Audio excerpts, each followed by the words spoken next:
And welcome back to the show. Harvard Eye Associates here, Dr. John Hovhannissian, and we want to talk about a study about melatonin and helping with some eye disease. Yeah, it's interesting that, well, first of all, hello. Hello, and welcome. It's always good to see you. And there's always some new science that there is to talk about. And so let's talk about, like, there's some macular degeneration. This is what they're talking about in the study for the main part. What types of macular degeneration are there that people would know about, especially how they affect people in our age group? That's a great starting point. So macular degeneration is the leading cause of legal blindness in people over age 65. It can happen younger than that, but it's usually over age 65.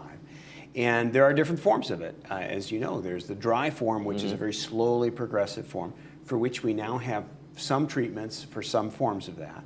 And there's the wet form, which can progress more rapidly, and we've had a lot of advances in treatments for that disease. But the best way to treat macular degeneration is never to get it. And we know that there are some really well-established causative factors in our lifestyle that we can modify. So, for example, smoking has been very well established to be a direct cause of macular degeneration, as well as a lot of other problems in the body. Is that because of the constriction of the blood vessels around the eye and things like that? Yes, and buildup of toxic waste products, oxidative stress, and a variety of different things. Smoking, by the way, is also the leading cause of statistics. I don't know if you knew that. It's a joke. It's an old joke. Wait, what? Smoking we do the math on that. Statistics. That's right. So smoking is one cause. Diet also influences. Eating leafy green vegetables every day is very helpful, and eating fish at least a couple times a week, or getting some type of omega-3 supplements in your diet if you don't eat fish. So those things are well known. But a new study out of Cleveland Clinic suggests there could be a relationship, if not causative, we don't know if it's causative, between macular degeneration and use of melatonin. And melatonin, of course, is known to some people. Some people have never heard of it. Melatonin is a naturally occurring hormone in our body. Right, we make our own melatonin. It helps us sleep and relax and things like that, right? That's right, of course. It's part of the sleep-wake regulatory cycle. It drives the pineal gland and the hypothalamus to regulate our sleep-wake cycle. But you can also take supplements of melatonin. A lot of people find it's great for travel. If you need to adapt to a new time zone quickly, many people feel it helps. But in this study, which was forgive me for calling it a little bit like armchair science. By saying armchair science, I mean, they didn't actually go in and examine patients. What they did is looked at a database, and they looked at a series of other studies and kind of made some bigger conclusions. Or just like an electronic health records database. 120-some thousand patients they looked at to see what trends merged together. And one of the trends they saw was a relationship between a reduced risk of getting and progression of macular degeneration among people taking melatonin supplements. So, what is dry AMD? Because they found a relationship that one as well. Yeah, so that's it tends to be the earlier form of macular degeneration. AMD, age-related macular degeneration. So dry AMD is that form that slowly progresses, that tends to be earlier. Wet tends to be the progression may or may not lead. Just about 10% of patients with dry macular degeneration end up with wet.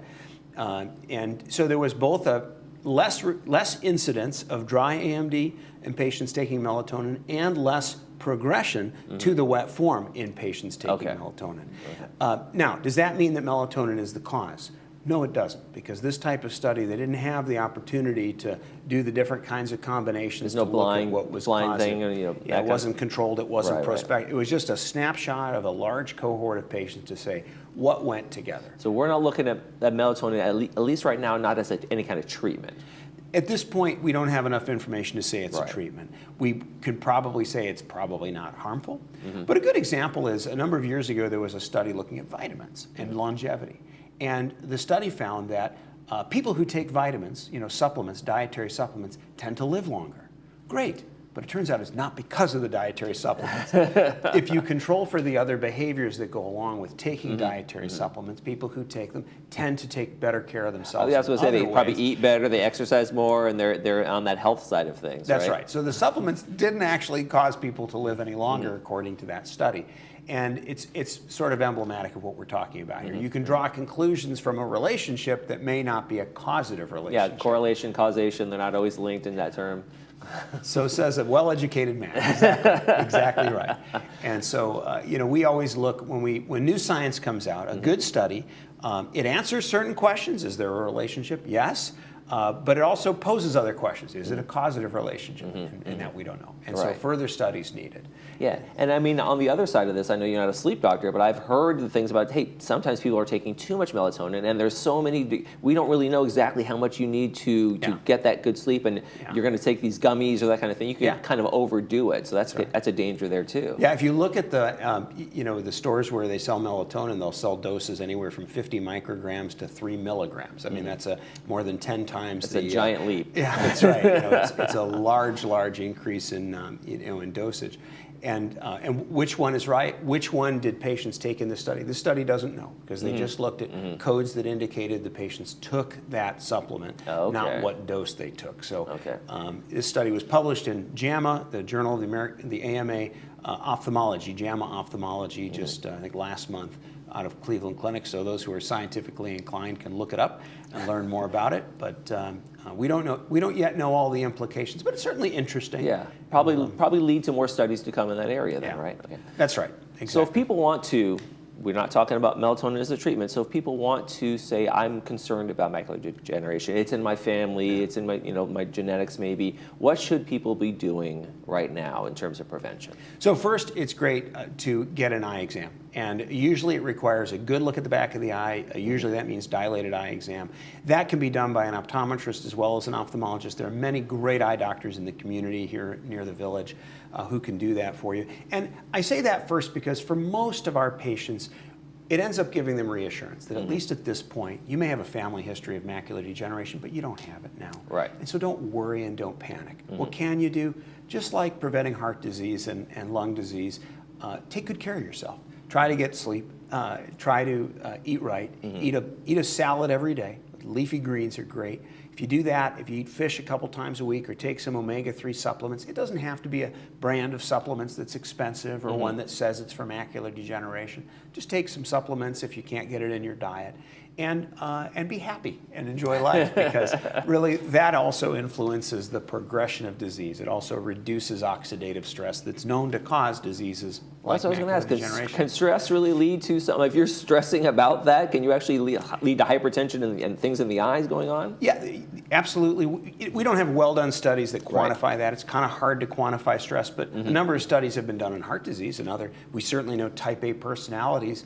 I don't know anybody like that who is more likely to have heart disease. Thank God I don't. But so what can you do? You can't maybe change your personality, but you can try to be, focus on the positive things in life. You can try to be grateful. We like to say age gratefully, not just gracefully. It's the same thing, really. Age gratefully. Wake up every morning and think about all the things you have to be happy about. Eat right. Don't smoke.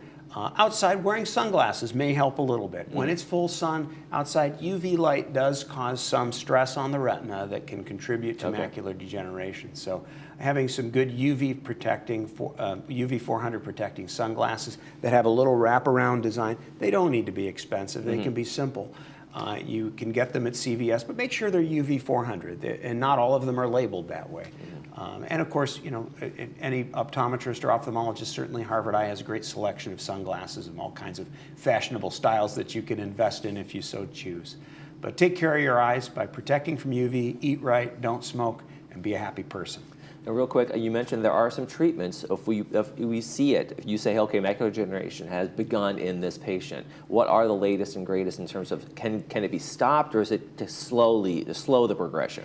So in many cases, it can be stopped. We can't stop the aging process. We don't want to because we want to keep living. We try. But we can, in many cases, halt the progression of these diseases. So both the wet form and now the dry form, particularly the geographic atrophy form of the dry form of disease, have treatments. There are medications, and there is so much investment and so much scientific effort going on in macular degeneration now that it's wonderful for people who have the disease, because what used to be sort of hopeless is now filled with hope that we can retain good vision and a good quality of life for people who have this tough disease. Okay.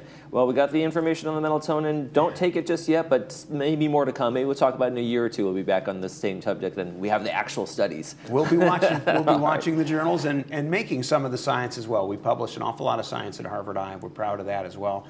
And try to do always good science and keep our community educated. There we go. Dr. John Hovannisian from Harvard Eye Associates. Thank you so much for joining us. Great to see you, Michael. You're watching This Day. We'll be right back.